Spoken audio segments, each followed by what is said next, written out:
यदि आप चलते चलते गिर जाते हो, आप कांपते हो, आपको सुबह उठते समय आपको आपकी हड्डियों में चट चट की आवाज़ आती है, आपके जोड़ आपको दुखी कर रहे हैं, तो ये ज़रूरी नहीं है कि ये उम्र का आपको प्रवाह है।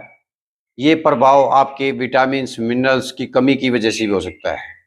आपको कुछ ऐसे विटामिन और मिनरल्स की खूबियाँ बताऊँगा, यदि आप उनका इस्तेमाल करोगे, तो आप अपनी हड्डियों को, अपनी मांसपेशियों को मजबूत, ऊर्जावान रखोगे।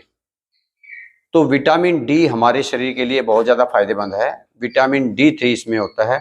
तो विटामिन डी3 हमें सूरज की रोशनी से मिल सकता है। सूर्य की रोशनी में यदि आप 15-20 मिनट बैठोगे, क्योंकि जो हमारी त्वचा है, जब आप सूर्य की रोशनी में बैठोगे तो हमारी त्वचा जो है, ये विटामिन डी3 बनाती है।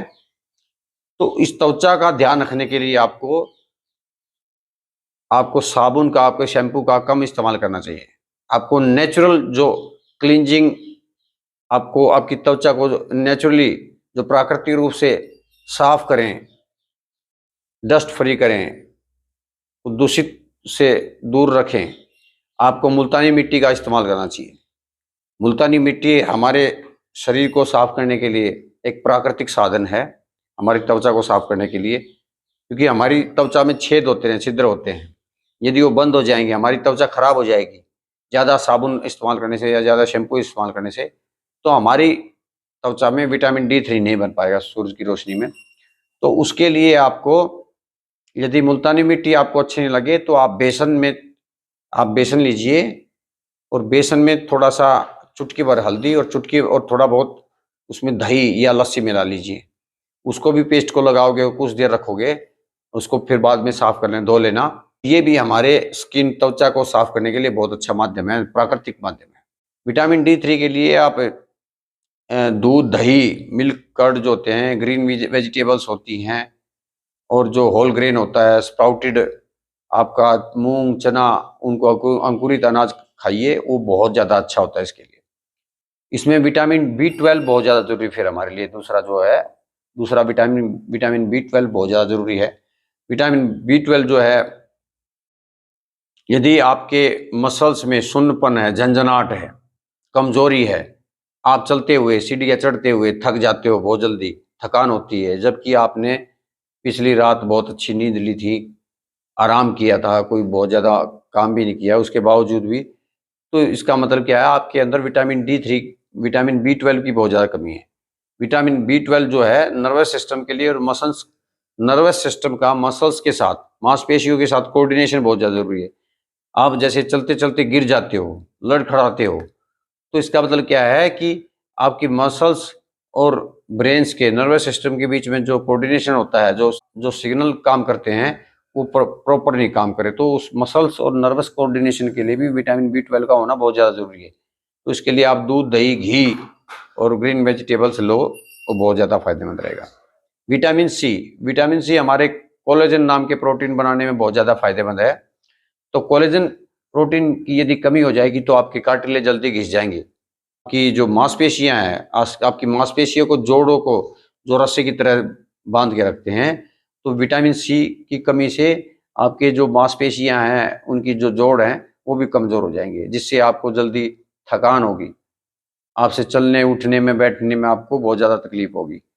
तो विटामिन सी की कमी के लिए आप आंवला, देसी जो आंवला होता है, लेमन होता है, नींबू होता है, पाइनएप्पल होता है, ऑरेंज होता है, अमरूद होता है, बहुत अच्छा फायदेमंद रहता है। टमाटर होता है, धनिया की हरी पत्ती होती है, वो भी बहुत ज़्यादा अच्छी होती है विटामिन सी के लिए।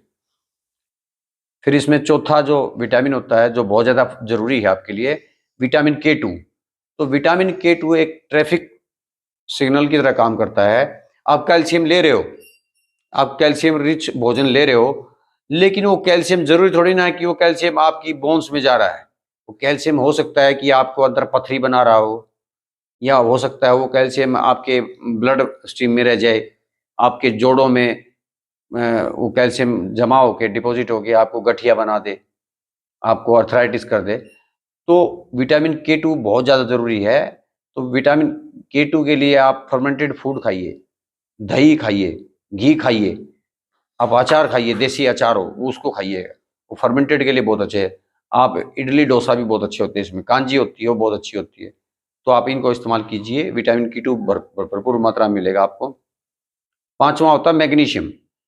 आपको यदि मांसपेशियों में आपको लेटे लेटे बैठे बैठे आपको उठते समय, आपको चलते समय बार बार ऐंठन आ जाती है, दर्द हो जाता है, क्रैम्प्स आ जाते हैं, तो इसका मतलब क्या है कि आपको मैग्नीशियम की कमी है।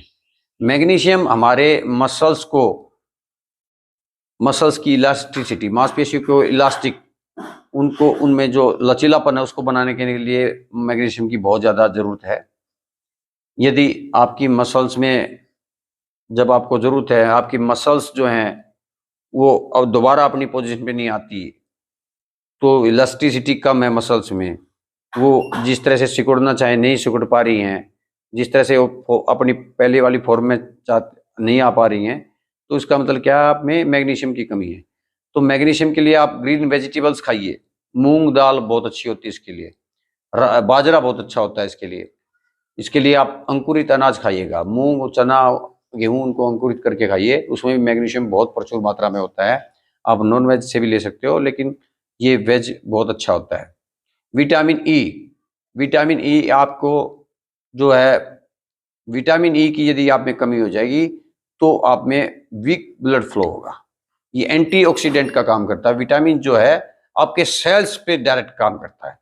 ये ऑक्सीडेंट्स आपकी माइटोकॉन्ड्रिया को, जो एनर्जी हाउस होता है, जो हमारी कोशिकाओं में जो एनर्जी जहां बनती है, जो मेटाबॉलिज्म में काम करती है, तो विटामिन ई बहुत ही जबरदस्त, बहुत ही अच्छा एंटीऑक्सीडेंट होता है। हमारे सेल्स को, माइटोकॉन्ड्रिया को भी ये एंटीऑक्सीडेंट और विषैले तत्वों को बाहर निकालने के लिए बहुत ज्यादा फायदेमंद है।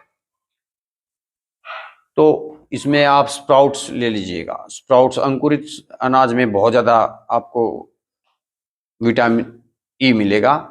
खासकर आपका जो गेहूं का अंकुर होता है उसमें बहुत अच्छा विटामिन ई होता है। ग्रीन लीफी वेजिटेबल्स में होता है, ये आलमंड होता है, बादाम होता है, उसमें भी होता है।